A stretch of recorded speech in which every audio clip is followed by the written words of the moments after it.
Un saludo muy afectuoso a los jóvenes que hoy se gradúan, a sus familias, al señor rector y el cuerpo académico y directivo de la universidad.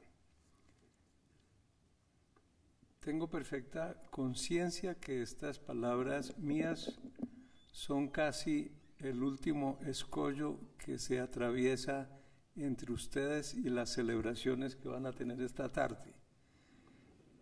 Y como soy consciente de eso, y como además tengo cabal conciencia de lo difícil que es para un joven de mi edad, por así decirlo, dirigirse a jóvenes de la edad de ustedes, voy a ser breve, voy a tocar tres breves temas que me parece que pueden interesarles. En primer lugar, quiero darles una visión esperanzada de Colombia y de su futuro. Todos constatamos las enormes dificultades que nuestro país tiene, pero no suele ocurrir que nos detengamos a pensar en el largo y exitoso recorrido histórico que nos permite llegar a donde hoy estamos. Sorpréndanse de lo que voy a decir. Nunca antes habíamos tenido un mejor país. Hay retos gigantescos por delante, pero este es, en los años que tiene Colombia como nación independiente, el mejor momento de Colombia, pese a todas las dificultades. Y para sustentar esa afirmación que es fuerte, pues creo que debo mencionar ante ustedes unos cuantos indicadores numéricos sobre la evolución social del país que me parece corroborarán que estoy diciendo la verdad. Entre 1945 y 2017, yo nací en el año 44, este es casi el espacio de mi vida, el ingreso per cápita se multiplicó por 5. Pasamos de ser un país pobre a ser un país de ingresos medios que aspira a ser un país de ingresos medios altos en las próximas décadas. La expectativa de vida al nacer, que al comenzar el siglo XX no llegaba a los 40 años de edad, hoy supera los 74 años. Ese simple dato muestra los enormes progresos en la calidad de vida y en la salud pública. Por supuesto, muchos otros países muestran indicadores semejantes. El mundo no progresa al mismo ritmo, pero el mundo ha progresado todo. Si podemos decir que este es el mejor momento de Colombia, podríamos decir con salvedades notabilísimas como la de los países que están en guerra, que nunca habíamos tenido un mundo mejor.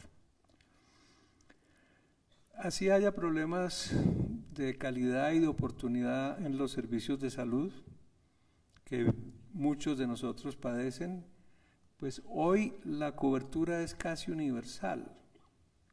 Cuando se dictó la muy criticada entre nosotros, no afuera del país, Ley 100 del 93, la cobertura del sistema de salud no pasaba del 60%. Hoy es casi universal. Lo mismo puede decirse de la educación básica. Teníamos enormes baches de cobertura cuando yo era joven. Hoy la cobertura es universal. El reto hoy en la educación básica no es la cobertura, es la calidad. Calidad que por ser diferencial es uno de los factores graves de inequidad para nuestro país. Yo egresé de la universidad en el año 1968.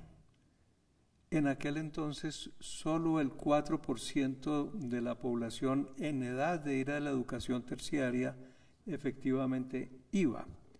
Hoy estamos todavía lejos de una cobertura total, pero más del 50% de la población en edad de tener una educación superior como ustedes actualmente la tiene.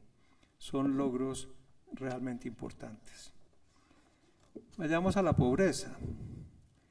Entre 1973 y 2005, las tasas de pobreza y miseria disminuyeron de manera continua.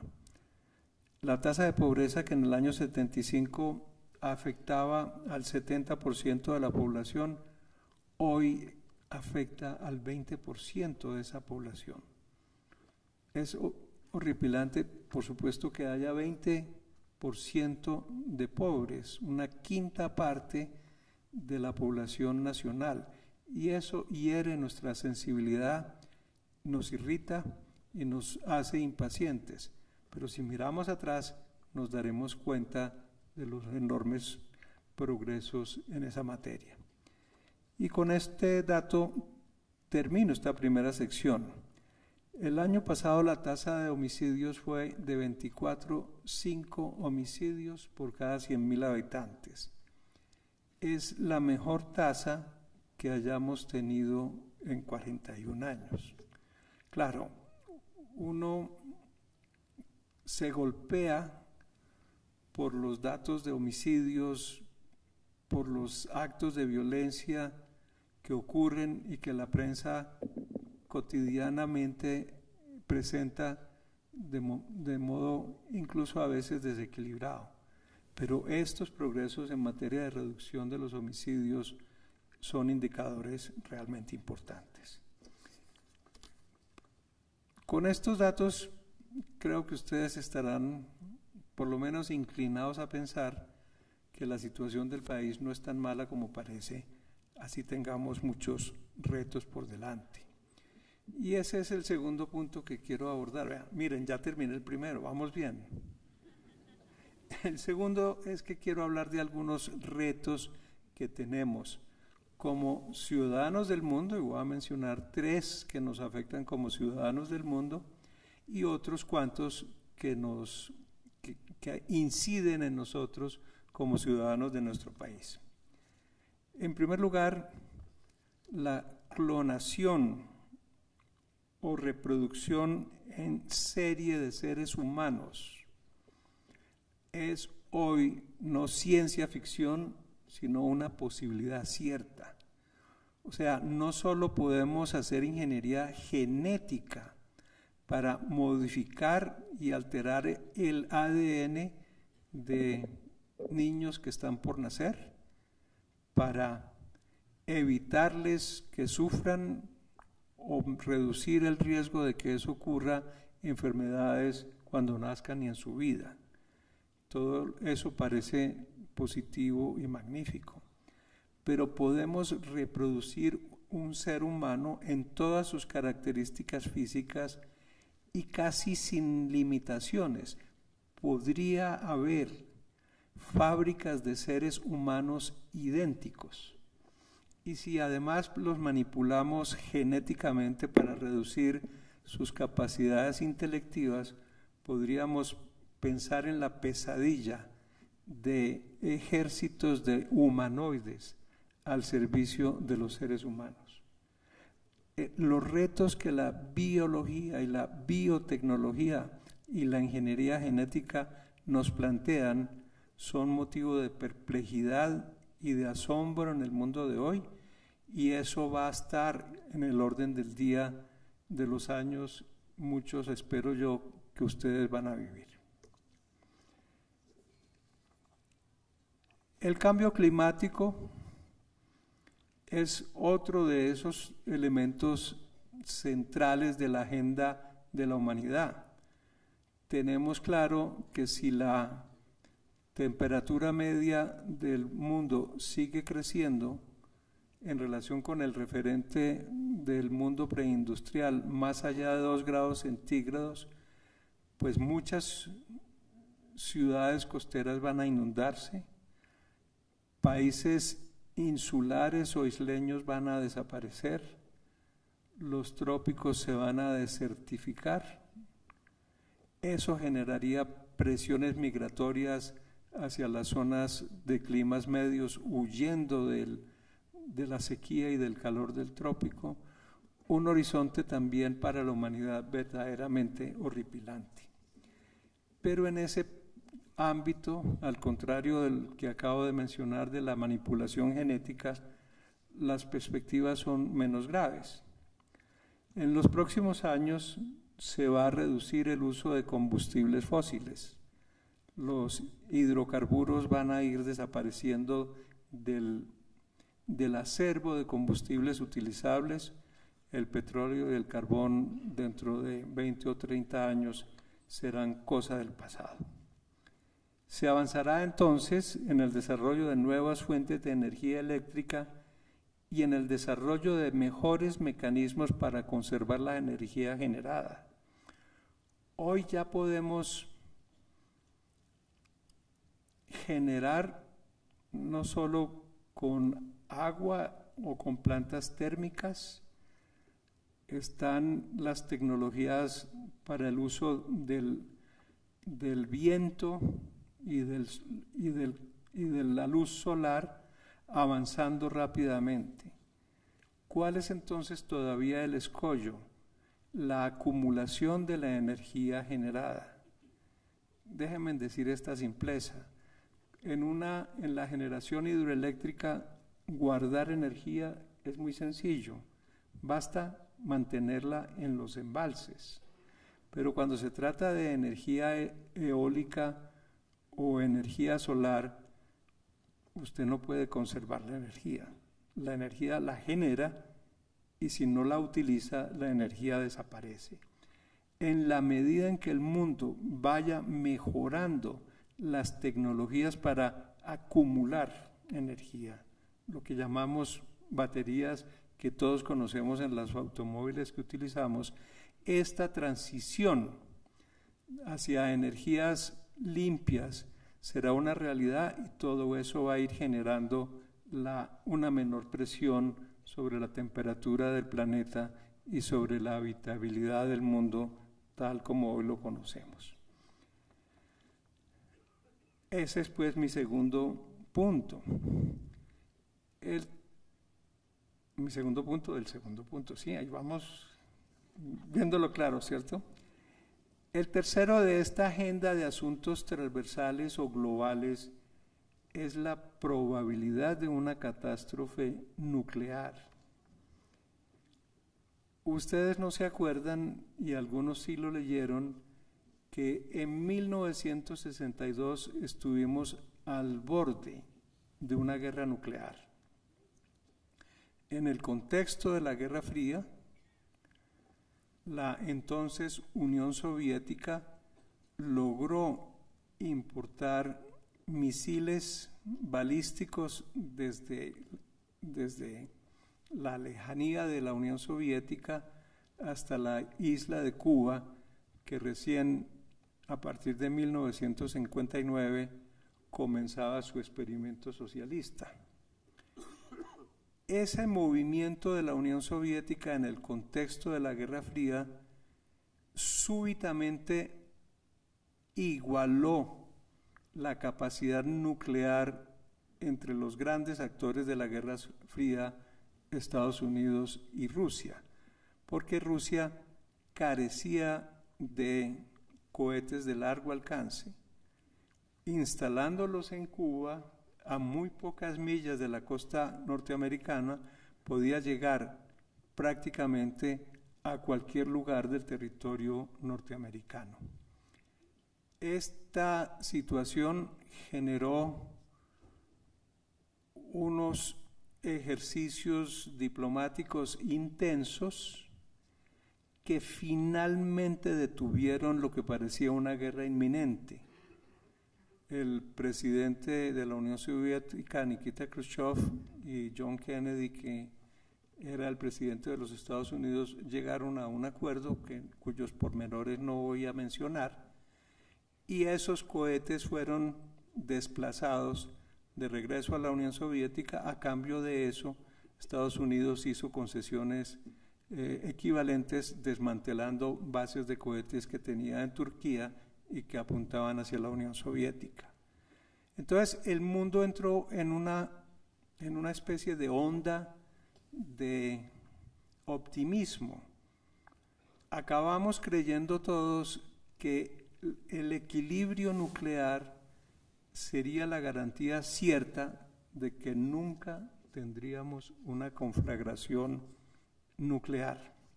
Por fortuna no ha ocurrido así, pero los riesgos de que acontezca están aumentando. Y aumentan por varias razones. La primera, el número de países con capacidad nuclear ha venido aumentando con el paso de los años. En 1962, solo Estados Unidos y la Unión Soviética tenían esa capacidad. Hoy la tiene el gobierno de Corea del Norte, que es un gobierno dictatorial, y es importante anotar esa condición de gobierno dictatorial porque allí no hay instituciones que puedan evitar o conjurar el riesgo de que la decisión de una sola persona dispare una conflagración internacional. Sé que también tenemos un orate en el gobierno de Estados Unidos, por decirlo con suavidad, pero lo que uno sabe es que el señor Trump no tiene la posibilidad él solo de activar los botones nucleares que disparan los cohetes, que hay una serie de mecanismos técnicos e intervenciones plurales de funcionarios de alto rango que no dependen necesariamente del presidente, que ayudan a evitar que ese riesgo se materialice.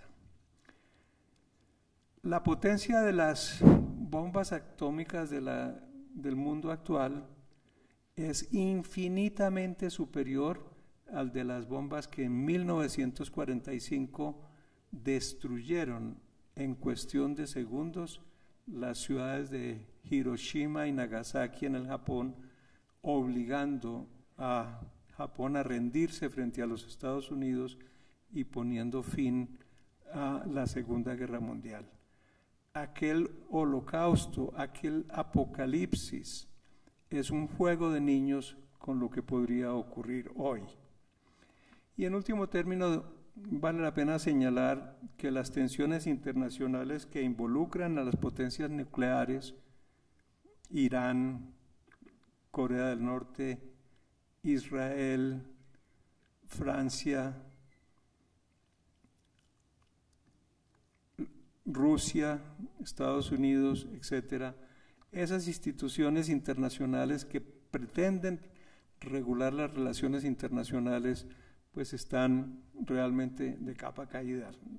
Naciones Unidas no tiene la capacidad para actuar de manera eficiente en la prevención de un riesgo de esa naturaleza. Esos son los tres temas que me parece que van a marcar el rumbo de sus vidas y que no son solo de nuestro país, sino que están ahí en el contexto mundial. Y ahora toco unos cuantos problemas que tienen que ver con nuestro país. La cobertura del sistema pensional es bajísimo.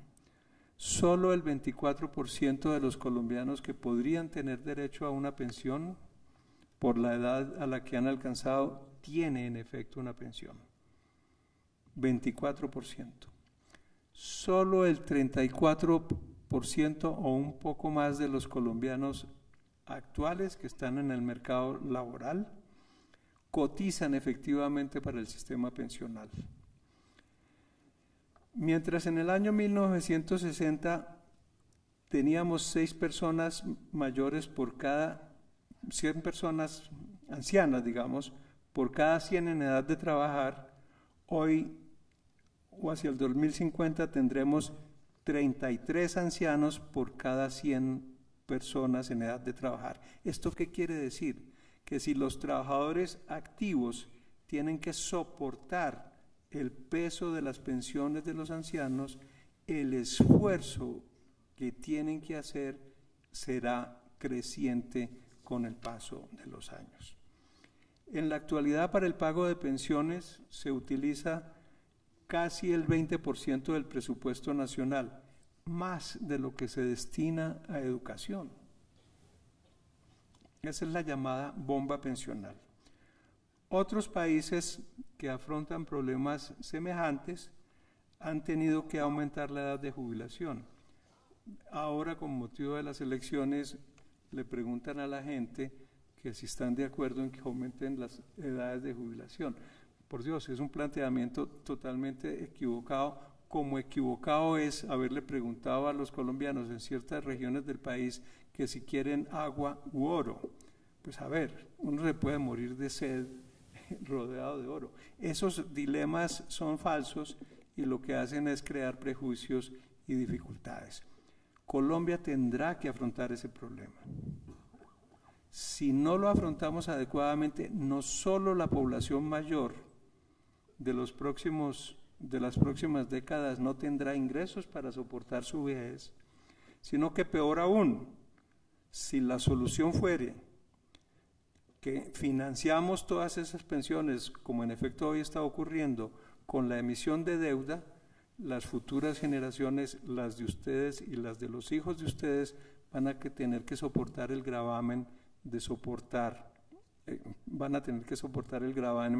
de proveer por la vejez de sus padres, directamente o a través del Estado, con lo cual se crea, como está ocurriendo en este país y en muchos otros, una situación de grave inequidad generacional. Las generaciones activas hoy en el mercado laboral están transfiriendo al momento de jubilarse la carga de financiar esas pensiones a la generación siguiente. Y la generación siguiente, ¿qué hará? Pues no va a tener la posibilidad de transferir a la siguiente esa carga y probablemente entonces ustedes y los hijos de ustedes van a tener que pagar cotizaciones a la seguridad social tan elevadas que prácticamente serían el doble de las que hoy existen, o tendremos que cancelar todos los programas de desarrollo social para que el Estado pueda pagar las pensiones. Hay allí una temática compleja, el común de la gente no la entiende. Si le preguntan si quieren que suba la edad de pensión, pues obviamente la respuesta es no, pero si de pronto todos los ciudadanos tuviéramos un grado mejor de información, pues podríamos tener una posición distinta. Venezuela está en una situación gravísima. A partir del año 2015 han migrado a Colombia cerca de 1 millón de venezolanos. 1 millón para una población que está en el orden de los 47 millones de habitantes. Esto significa una tragedia humanitaria para esos migrantes y para el Estado colombiano, o sea, para todos nosotros, una carga difícilmente soportable sobre la red de protección social. Yo me admiro francamente de la solidaridad de nuestros compatriotas en zonas de fronteras que han acogido a esas personas que migran en medio de la desesperanza más atroz a nuestro país. Pero este es un problema que no está resuelto y no parece que fuera a resolverse en el corto plazo. Solo para que se den cuenta de la magnitud de lo que llamo la tragedia humanitaria. Rector, escucha este dato. Hay 28.000 niños venezolanos abandonados que están al cuidado de bienestar familiar. Una tragedia espeluznante.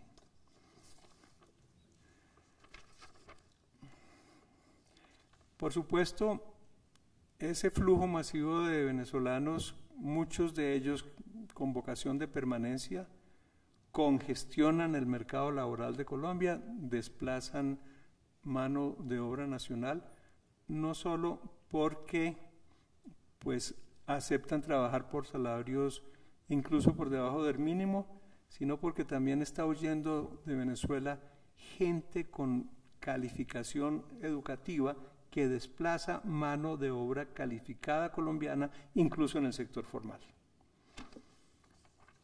Esos son los elementos de la crisis humanitaria, pero en nuestra problemática asociada a Venezuela hay dos factores bien importantes adicionales.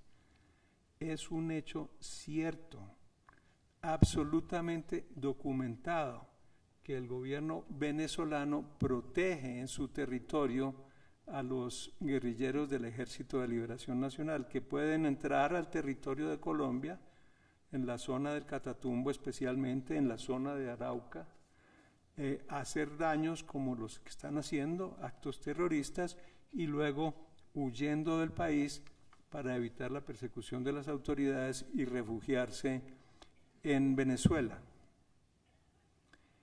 Doy esta información que proviene directamente de las fuerzas militares.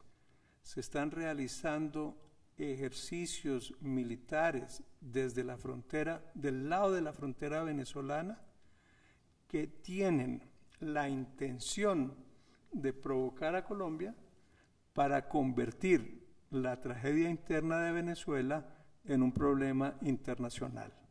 O sea, hay intenciones connatos dirigidos a transformar el conflicto venezolano como generándole un enemigo externo que es Colombia. Los riesgos que eso significa son terribles. Uno no puede imaginarse ni siquiera todavía lo que puede ocurrir, pero eso que se están imaginando sin que yo quiero que lo imaginen, sí puede ocurrir. ¿Fui claro? Sí.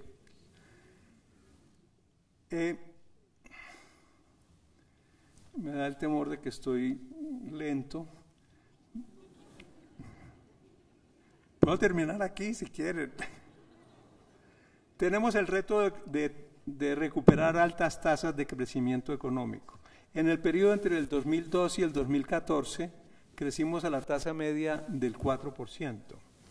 En estos momentos estamos creciendo alrededor del 2% en promedio, la mitad de lo que crecíamos antes.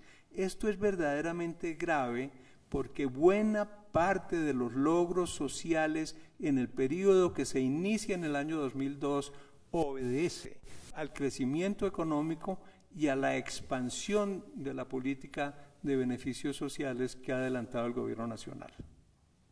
Si Colombia no es capaz de recuperar esas tasas de crecimiento, y hay enormes escollos para que lo logre, algunos de ellos derivados de la declinación secular de los precios del petróleo, otros de la baja productividad de la economía, esos logros se verán en riesgo.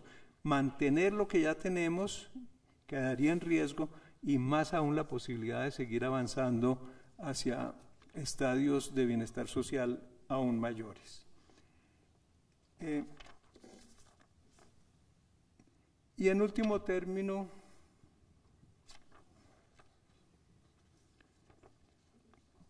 tocaré el problema de violencia estructural que el rector mencionó en su exposición inicial.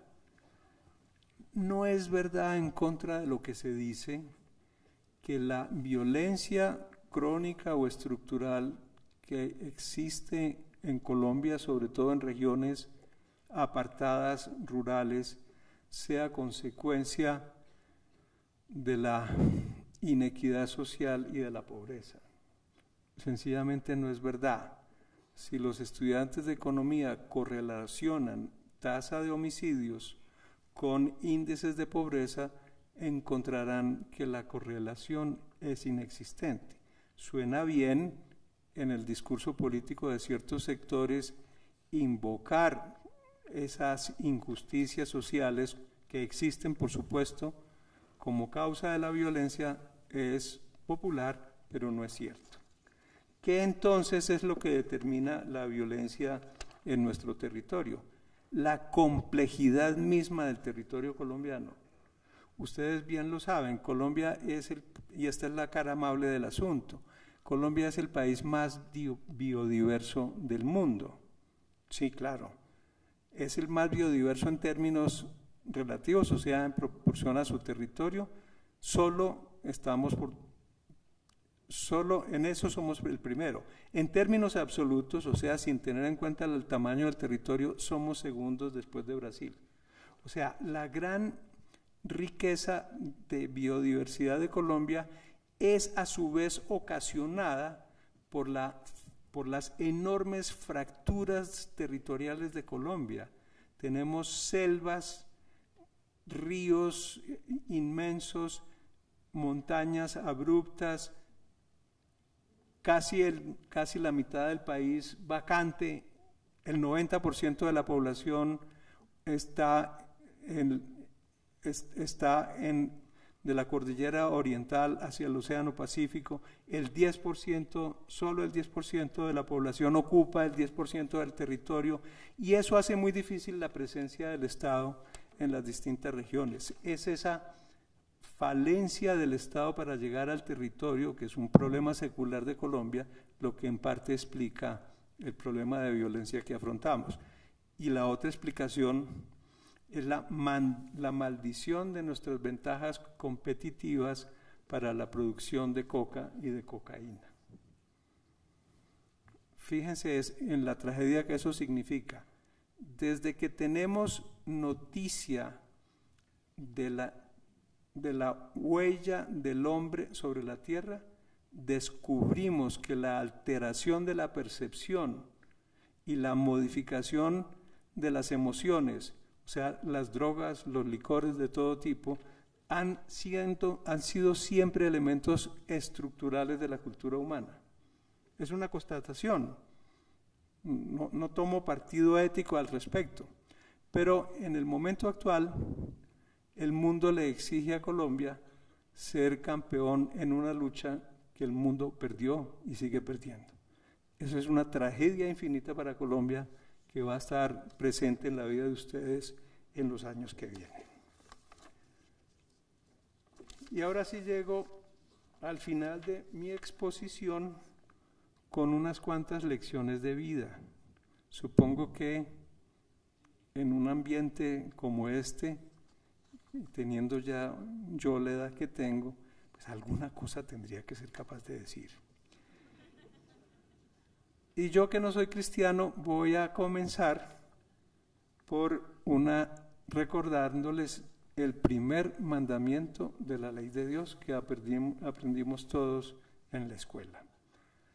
Amarás al Señor tu Dios sobre todas las cosas y al prójimo como a ti mismo. No me voy a detener en la primera parte de esta cita, amar a Dios sobre todas las cosas, que es un elemento distintivo, único de las religiones cristianas. Es un tema de discusión absolutamente fascinante que me reta y que posiblemente les interesaría, pero lo voy a dejar de lado, para centrarme en amar al prójimo como a ti mismo. En el sentido moderno, amar al prójimo como a ti mismo, desde una perspectiva laica, es simplemente el ejercicio de la solidaridad entre los seres humanos. Y cuando hablamos de solidaridad, estamos hablando, entre otras cosas, de una fundamental que quiero que ustedes practiquen: la política. No dejen que otros decidan por ustedes. Participen en debates. Militen en causas de interés público. Voten en las elecciones. Consideren la posibilidad de ser servidores públicos. Son formas de ejercer la ciudadanía y la solidaridad y el amor al prójimo que desde el primer mandamiento de la ley de Dios tenemos presente. Y cuando actúen en política, aquí me atrevo a darles un segundo consejo: huyan de quienes les planteen la necesidad de transformar a los hombres y construir una sociedad nueva. La materia humana no cambia. Lo que cambian son las circunstancias. Pensar que podemos construir un hombre nuevo o una sociedad nueva es en general el germen de todos los regímenes totalitarios de izquierda y de derecha que en el mundo han sido. Asuman que la sociedad es perfectible, que podemos embarcarnos en programas permanentes que no cesan jamás de reforma de las instituciones en busca de índices de bienestar superiores para la población. pero huyan de las utopías revolucionarias de cualquier sesgo. Nuestra conducta está regulada por 3 órdenes normativos diferentes. Uno, por el ordenamiento de las convenciones sociales, de aquellas cosas a las que nos sentimos obligados a hacer o no hacer, aun cuando no exista norma legal alguna que lo disponga así. Es en poner de presente la importancia de ese trasfondo cultural que hace que ustedes estén silenciosamente esperando que yo termine de hablar, cuando, claro, cuando no hay ninguna norma estrictamente que les obligue. Eso no está en el reglamento de la universidad, ¿no? O cuando ustedes comen en casa o con amigos o en un restaurante, hay ciertas normas de cómo se come que no están tampoco escritas. Pues bien, uno de los factores ordenadores de la conducta humana más importantes es invisible, y es ese. Eso fue lo que Antanas Mockus quiso fortalecer cuando fue alcalde. Ese sentimiento de que somos parte de una comunidad y que tenemos que comportarnos de unas determinadas maneras. Ese es el primer ordenamiento de la conducta humana. El segundo ordenamiento de la conducta humana es el derecho. El derecho es impuesto desde fuera por el Estado y es coercible. O sea, el que viola las normas jurídicas tiene que soportar las consecuencias ingratas de actuar de esa manera. Puede terminar en la cárcel. Cumplir las normas jurídicas que tienen un trasfondo ético en sí mismo no es necesariamente conforme a la ética. Yo obedezco las normas jurídicas por temor a las consecuencias, así crea que esas normas carecen de sentido. Pero hay un último ordenamiento de la conducta humana que no he mencionado, y es justamente, rector, lo que usted decía, la ética. La ética es el fuero de nuestra conciencia. ¿Quién escribe las normas éticas a las que nos sometemos? Nosotros mismos. ¿Quién juzga si las hemos cumplido adecuadamente o no? Nosotros mismos. Nadie hay encima de nosotros o sobre nosotros que nos pueda exigir el cumplimiento de las normas éticas.